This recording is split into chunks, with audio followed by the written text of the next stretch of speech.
Everyone, welcome back to my channel. हमने पिछली कुछ 2 वीडियोस में Rajasthani school of miniature painting और Pahari school of miniature painting को कवर किया था।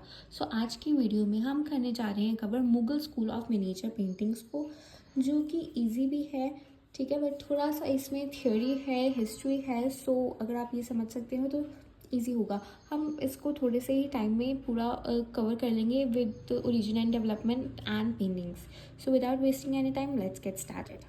सबसे पहले हमारे पास आती है influences on Mughal painting, responsible for the union of native themes and styles along with the Persian and later European themes and style. सबसे पहले तो इन्फ्लुएंस किसका था? पर्शियन आर्टिस्ट का इन्फ्लुएंस था और यूरोपियन थीम्स एंड स्टाइल्स का भी इन्फ्लुएंस था मुगल की पेंटिंग्स में।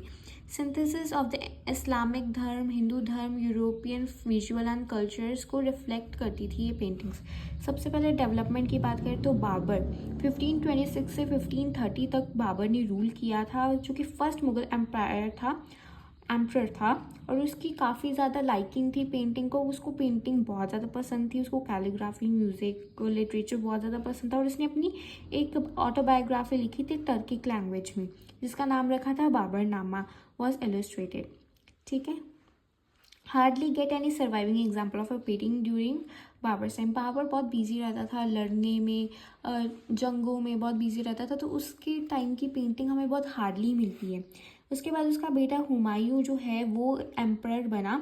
ठीक है। हुमायूं सबसे पहले एल्डेस्ट सन था और सेकंड एम्परर था मुगल एम्पायर का। उसको लव था पर्शियन पेंटिंग्स के साथ। उसने 2 मास्टर आर्टिस्ट मिले, तबराज और Shiraz, Khwaja Abdul al Samad and Mir Sayyid Ali. Behzad school of art से जो अर्लीस्ट मुगल मैन्यूस्क्रिप्ट है दास्तान अमीर हमजा, वो भी इसी के टाइम बनी थी। उसके बाद मोस्ट इंपॉर्टेंट आता है दैट इज़ अकबर। 1556 से लेके 1605 तक अकबर ने रूल किया था। अकबर का जन्म एग्जाइल में, मतलब जेल में हुआ था। Received painting lessons from Khwaja Abdul Samad. Khwaja Abdul Samad से उसने पेंटिंग्स के लेसन लिए थे। आर्टिस्टिक टेम्परामेंट था। The Mughal school of painting reach its zenith during this time. Mughal जो स्कूल थी, पेंटिंग्स था, जो मुगल की पेंटिंग है वो सबसे पीक पे पहुंच गया था। जो दास्तान अमीर हमजा थी, जो कि इसने लिखवाई थी, बाबर ने लिखवाई थी, इसने टर्किक लैंग्वेज में लिखवाई थी, इसने उसको ट्रांसलेट किया था पर्शियन में। One of the paintings projects was Tutinama which translate to tales of a parrot. Akbar envisioned culture integration and commissions translation of several respected Hindu text को भी उसने कन्वर्ट करवाया था। उसके बाद उसका सन दैट इज़ जहांगीर 1605 से लेकर 1627 तक वो एक एम्परर बना था। ठीक है। अकबर जो succeeded by his son Jahangir, जो कि Prince Salim. Mughal art bloomed into a complete flower. जो मुगल आर्ट था वो एक पूरा फ्लावर बन चुका था। जो तुजुक ये Jahangiri is a great source of knowledge for the emperor. इस टाइम में मुराकस एक album in the book form trend में आई थी और जो मार्जिन्स थे पेंटिंग के वो बहुत ज़्यादा इल्यूमिनेट हो गए थे in gold and embellished with flora fauna often poised into human figures. जो जहांगीर था उसको लाइक उसकी बर्ड्स की, एनिमल्स की पेंटिंग बनाना बहुत ज़्यादा पसंद था। Siyahi qalam was a new technique of a brush and ink drawing without colour. Mohammad Nadir and Mohammad Murad were 2 experts. उसके उसके उसके बाद आता है जहांगीर। उसके जहांगीर के बाद आता है Shahjahan. Jahangir was succeeded by Shahjahan, recognised for his extreme love for architecture. तो शाहजहां के बेटे जहांगीर के बेटे शाहजहां उसके बाद एम्परर बने और उनको पेंटिंग से प्यार था, पर पेंटिंग से भी ज़्यादा प्यार था आर्किटेक्चर में। Recognized for this extreme love for architecture, created one of the wonders of the world, the Taj Mahal. Shahjahan ने ही ताजमहल बनवाया था। Touring achievement of both civil engineering and art, the Red Fort and the Jama Masjid. Downfall of the standard of painting because artists didn't have the freedom of a paint freely. So painting का इधर downfall कहीं ना कहीं शुरू हो गया था because उसको आर्किटेक्चर में भी प्यार था और आर्टिस्ट को इतना अलाउड नहीं था कि वो कुछ भी फ्रीली ड्रॉ कर सके। ठीक है। So Badshahnama is a more formal document official history of rank. It is also illustrated with the senses of action and the court ceremonies. The famous artists were Hashim Abdul Hasan, Nanha, Bichitr, Bulaki, Abid, Govardhan et cetera. Aurangzeb की बात करें तो Aurangzeb rigid emperor था, तो उसको कोई भी इतना आर्ट में किसी में भी इंटरेस्ट नहीं था, तो इसमें बिल्कुल डिक्लाइन हो गया था मुग़ल आर्ट। और मुग़ल जो आर्ट के जो लोग थे वो कहाँ चले गए थे, पहाड़ी स्कूल ऑफ मिनिएचर पेंटिंग उन्होंने बनाया था, और वो पहाड़ों में लाइक हिमाचल हो गया, जम्मू हो गया, यहाँ पर जाकर वो रह गए थे। सो मेन फीचर्स क्या थे यहाँ के, जो मेन फीचर्स थे, थिक एंड थिन लाइंस करते थे, birds eye view, landscape, direct view, ये वाला हम लास्ट में पढ़ेंगे। सबसे पहले हम पेंटिंग्स कवर कर लेते हैं इसकी, फिर हम ये वाला लास्ट में अच्छे से कवर कर लेंगे। बस जो पहली पेंटिंग आती है that is a Krishna lifting mount Govardhan, जो कि बनाई थी मिस्किन ने। ये एक पेंटिंग है जो अकबर के टाइम पे बनी थी, 1585 से लेके 1590 के बीच में ये पेंटिंग बनी थी, और इसका भी मीडियम था जो टेम्प्रॉन पेपर ही इसका मीडियम था। कलेक्शन थी नेशनल म्यूज़ियम न्यू दिल्ली। अगर आपको टाइम पीरियड याद नहीं हो सकता तो आप अकबर्स पीरियड या अकबर्स टाइम भी लिख सकते हैं। सो ये पेंटिंग हमें क्या बताती है, सबसे पहले सब्जेक्ट मैटर आप देख सकते हैं, ये एक वर्टिकल पेंटिंग है, ठीक है, वर्टिकल पेंटिंग है, और इसका एपिसोड लिया गया Harivansh from Harivansha Purana, showing Krishna as the hero. It shows the time when Krishna once lifted the Govardhan mountain on his little finger to save the people of Gokul from the anger of rain god Indra. So ये उस time की बात की गई है, जो कि एक ये वाला जो सबसे पहले ये ड्राइंग है ये हरिवंश पुराण से ली गई है। और ये जो हरिवंश पुराण में क्या लिखा गया था, कृष्ण जी को एक एज ए हीरो शो किया गया था, और यहाँ पे दिखाया गया है कि ऐसा टाइम जहाँ पे कृष्ण जी ने जो है गोवर्धन पर्वत अपनी छोटी उंगली में उठा रखा है, ताकि वो गोकुल के लोगों को इंद्रदेव के प्रकोप से बचा सके। ठीक है, इसकी मैन लाइफ वैल्यू क्या है, unity at the time of the problem. देखो सभी यूनिटी में आए हैं, क्योंकि प्रॉब्लम कोई आई है, तो unity at the time of the problem is the one of the human life value जो हमें इस ड्राइंग से सीखने को मिलती है। हमें फेथफुल होना चाहिए, हमें अपने लीडर्स को ट्रस्ट करना चाहिए, follow the right path in life, respect and tolerance for other religions for social harmony, social message of providing security to the people. As an early painting from Akbar's time, in the very middle of the composition, Krishna is shown lifting the mountain with his left hand. So सबसे पहले कृष्ण जी को middle में show किया गया है, जो कि अपने लेफ्ट हैंड की जो स्मॉल फिंगर है उससे माउंट गोवर्धन को उन्होंने क्या किया हुआ है, लिफ्ट किया हुआ है। कृष्णा को विराट रूप में शो किया गया, विराट मतलब बिग और लार्ज साइज में शो किया गया है। देखिए सब कितने छोटे छोटे लग रहे हैं उनके सामने, वो विराट रूप में इसमें शो किया गया है। उन्होंने मोर मुकुट पहना है, डीप येलो कलर क्लोथ्स पहने हैं, और लार्ज गार्लैंड जो कि इनकी बिल्कुल ग्राउंड तक जा रही है।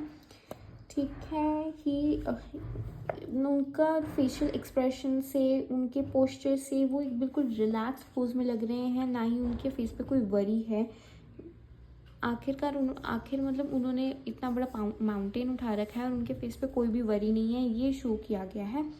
जो वो है वो डार्क, जो कृष्ण जी हैं वो डार्क ब्लू कलर में शो किए गए हैं,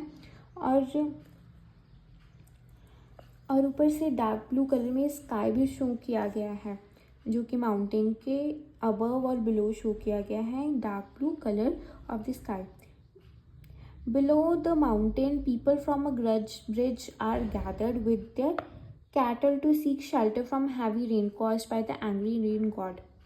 So यहाँ पे जो लोग हैं along with the cows, उन्होंने अपनी कैटल्स के साथ लेकर आकर ये पहाड़ के नीचे मतलब गोवर्धन पर्वत के नीचे खड़े हुए हैं, ताकि वो बच सके जो भगवान इंद्र हैं उनके प्रकोप से।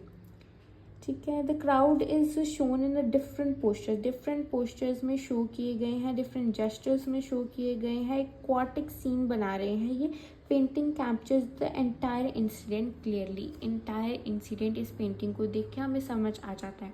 तो क्या इन शॉर्ट हम जानेंगे इसके बारे में कि ये वाली पेंटिंग सबसे पहले तो अकबर्स टाइम में बनी है। ये वाली पेंटिंग मिस्किन, आर्टिस्ट ने मिस्किन ने बनाई है। ठीक है। इसका टाइम पीरियड है 1585 टू 1590 के बीच में ये बनाई गई है पेंटिंग। ह्यूमन लाइफ वैल्यू है कि हमें अपने लीडर्स पर ट्रस्ट करना चाहिए, हमें एक साथ जुट मिलकर हमें किसी भी मुश्किल का सामना करना चाहिए, ये हमें ह्यूमन लाइफ वैल्यू मिलती है। ये हरिवंश पुराण से ये वाला सीन जो है लिया गया है, और इसमें जो कृष्णा है वो विराट रूप में शो किए गए हैं। This is about our first painting. Now the second painting is falcon on a bird rest. So this painting जो है उस्ताद मंसूर ने बनाई है, और ये जहांगीर टाइम की पेंटिंग है। 1680 टू 1620 के बीच में पेंटिंग बनी है, टेम्परा ऑन पेपर। और ये पेंटिंग का जो कलेक्शन है महाराजा सवाई मन Singh museum city palace Jaipur में ये पेंटिंग रखवाई गई है। इसका सब्जेक्ट मैटर बहुत क्लियर है कि ये पेंटिंग जो है वो जहांगीर के टाइम से बिलोंग करती है। उनको बर्ड से बहुत ज़्यादा प्यार था, एनिमल्स और बर्ड से, और उनको फैल्कन से बहुत ज़्यादा प्यार फैल्कन से भी था। जो फैल्कन जो था वो कुछ ही स्पेसिमेंट्स थे उनके पास, और डिफरेंट प्लेसेस से लाए गए थे। और ये जो फाल्कन बर्ड जो ये स्पेशल बर्ड थी जो की थी पर्शिया से। ये उनको प्रेजेंट की थी, गिफ्ट की गई थी शाह अब्बास से, जो एम्परर थे ईरान के। जो फाल्कन है वो बाद में उसको एक कैट ने मार दिया था। Like all other pets, this falcon was also captured in the miniature. This painting was preserved in the Jahangirnama. ये वाली पेंटिंग जो है ये जहांगीरनामा में प्रिजर्व की गई थी। ह्यूमन लाइफ वैल्यू क्या है कि हमें अपने एनिमल्स से, अपने बर्ड से प्यार रखना चाहिए, हमें अपनी अर्थ से प्यार रखना चाहिए, हमें गुड मेमोरीज को प्रिजर्व करके रखना चाहिए। दिस मिनिएचर पेंटिंग्स, आप ध्यान से आप पेंटिंग को देखिए और मैं नरेट करती हूँ इसकी डिस्क्रिप्शन को, ठीक है। This miniature paintings depicts the falcon with the exceptional details. The artist Mansur has given his best in the realistic depiction of this bird. So इसमें बहुत एक्सेप्शनल डिटेलिंग दी गई है, और जो आर्टिस्ट मंसूर है उन्होंने अपना बेस्ट दिया है ताकि बिल्कुल रियलिस्टिक पेंटिंग लगे। He has portrayed and a domesticated falcon sitting on a cushion stand in a very realistic manner. ये क्वेश्चन स्टैंड के ऊपर जो फाल्कन बर्ड है वो बैठा हुआ दिखा रहा है, बिल्कुल रियलिस्टिक मैनर में बैठा हुआ दिखा रहा है। The falcon is position centrally, बिल्कुल सेंट्रलाइज्ड, सेंट्रल में बर्ड बनाया है कॉम्पोजिशन। उसके पास फैदर है जो कि बहुत प्यारे से फैदर पेंट किए गए हैं, बहुत अच्छे से पेंट किए गए। It is shown in the natural pose and painted in white against a yellow background. तो जो फाल्कन बर्ड है वो बिल्कुल नेचुरल पॉज में बैठा हुआ दिखा रहा है, उनको वाइट कलर में पेंट किया गया, और पीछे जो बैकग्राउंड है वो येलो है, ठीक है। जो कि मतलब yellow background white and type of a painting show करी कि बिल्कुल मास्टर आर्टिस्ट ने इस पेंटिंग को बनाया है। This expression of cruelty in its eye too quite astonish and skilful captured by the painter. द शार्प बीक को देख सकते हैं आप, बिल्कुल शार्प ड्रॉ की गई है। राउंड विजिलेंट आईज है शेड्स में, लाइट ब्राउन शेड में और डीप येलो में पेंट की गई है। Large claws are painted carefully, बिल्कुल जो लार्ज क्लॉज आप देख सकते हैं बिल्कुल केयरफुली पेंट किए गए हैं। It's neck is turn towards the left, आप देख सकते हैं जो नेक है वो लेफ्ट की तरफ टर्न की गई हुई है। Black markings appear all over the body, black markings देख सकते हैं पूरी उसकी बॉडी में ड्रॉ की गई है। Thin string is tied around the falcon's neck, hangs loosely to the ground. Falcon neck में थिन स्ट्रिंग अटैच की गई है जो ग्राउंड तक जा रही है। This painting has a border on all the four sides in a black colour with golden coloured figures. आप देख सकते हैं चारों तरफ बॉर्डर बना हुआ है जिसमें गोल्डन स्ट्रिंग्स अटैच है। This border was typically seen in all the paintings of Jahangir times.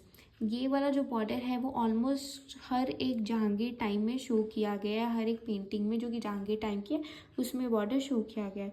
3 words Jahangir पातशाह एट टॉप, आपको यहाँ पे दिखेगा जहांगीर पातशाह लिखा हुआ। एट टॉप बाहरी नियर द फाल्कन एंड उत्तम एट द बॉटम, बाहरी नियर द फाल्कन और उत्तम आपको दिखेगा बॉटम में लिखा हुआ, ठीक है।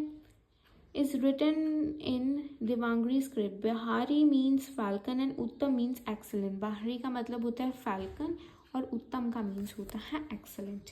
So this is about the painting. इसको उस्ताद मंसूर ने बनाया था जहांगीर टाइम्स में। Jahangir loves for birds and animals इस पेंटिंग में दिखते हैं। ये जहांगीर का एक बर्ड था उन्होंने शाह अब्बास ने इसको उनको गिफ्ट किया था, और ये लेटर इसको एक कैट ने किल कर दिया था। इसमें डिटेलिंग आपको बहुत सुंदर दिखेगी, शार्पिक दिखेगी, राउंड आइज दिखेगी, और ये फैल्कन बर्ड बैठा हुआ बर्ड रेस्ट पर दिखेगा। So this is all about falcon the bird. Next painting है हमारी most important, one of the most important painting that is Kabir and Raidas, जो बनाई थी उस्ताद फ़कीरुल्लाह खान जी ने। तो इस पेंटिंग जो है ये शाहजहां पीरियड की ये पेंटिंग है। 1640 में बनाई थी। टेम्परा ऑन पेपर पे ये बनाई की थी। नेशनल म्यूजियम न्यू दिल्ली में अभी ये रखी गई है। सब्जेक्ट मैटर पढ़ते हैं। The paintings belongs to the era of Dara Shikoh the son of Shahjahan. Era थी दारा शिको की। Dara Shikoh had respect for all the religions equally which has showcased through this painting। Dara Shikoh जो थे वो शाहजहां के बेटे थे और वो हर एक धर्म की रिस्पेक्ट करते थे, जो उस पेंटिंग से उनको शो होता है आप लोगों को। Two renowned saints of that time Kabir and Raidas have been portrayed। यहाँ पे दो उस टाइम के बहुत ही फेमस सेंट्स की पेंटिंग है ये, that is Kabir and Raidas. अब इसकी ह्यूमन लाइफ वैल्यूज़ के, one should lead a simple life. एक इंसान को हमेशा सिंपल लाइफ जीनी चाहिए। Various religions believe can survive in the peaceful environment without competition of supremacy. हर एक रिलीजन सर्वाइव कर सकता है विदाउट एनी सुपरमेसी की। Dignity of labour with the believe that no work is small. हम ऐसा काम करना चाहिए, हमें ये नहीं समझना कि कोई भी काम छोटा नहीं होता, ये है सोच। Ideal and high degree respect and love between the disciple and the teacher। Spiritual attainment and wisdom। Spiritual attainment और wisdom भी शो करते हैं। दारा शिको को ग्रेट रिगार्ड था सेंट्स के लिए for of this time like Kabir और Raidas. He painted specially on his request by Fakirullah Khan. Dara Shikoh ने स्पेशली रिक्वेस्ट की थी इस पेंटिंग को बनाने के लिए। We can see two saints sitting in a typical village setting. हम देख सकते हैं कि दो सेंट्स हैं और ये बिल्कुल टिपिकल विलेज सेटिंग में बैठे हुए हैं। Saint Kabir is a painting sitting behind his hut weaving fabric. आप सेंट कबीर को देख सकते हैं जो कि हट के बिल्कुल साइड पे बैठे हैं और वीव कर रहे हैं वो फैब्रिक को। Kabir's eyes are turned inwards. He has a garland of beads. आप देख सकते हैं उनके गले में बीड्स की गार्लैंड भी प्रेजेंट है। उनके नेक पर बीड्स की गार्लैंड प्रेजेंट है, उनके बाजुओं पर जो बीड्स की गार्लैंड है प्रेजेंट है। Light and shade is very well expertly use to indicate the ribs of this Sant Kabir. तो उनकी जो कलर है जैसे कि dark light and dark shade को यूज़ किया गया है बहुत एक्सपर्टली उनकी रिब्स को शो करने के लिए। ठीक है। Saint Raidas sitting close by and on a carpet is depicted in a pondering state of mind while counting rosary beads. वो रोजरी बीड्स को काउंट कर रहे हैं। Is also wearing one of the garland of a beads around his wrist. Wrist के around आपको दिखता है उन्होंने गार्लैंड पहनी हुई है बीड्स की।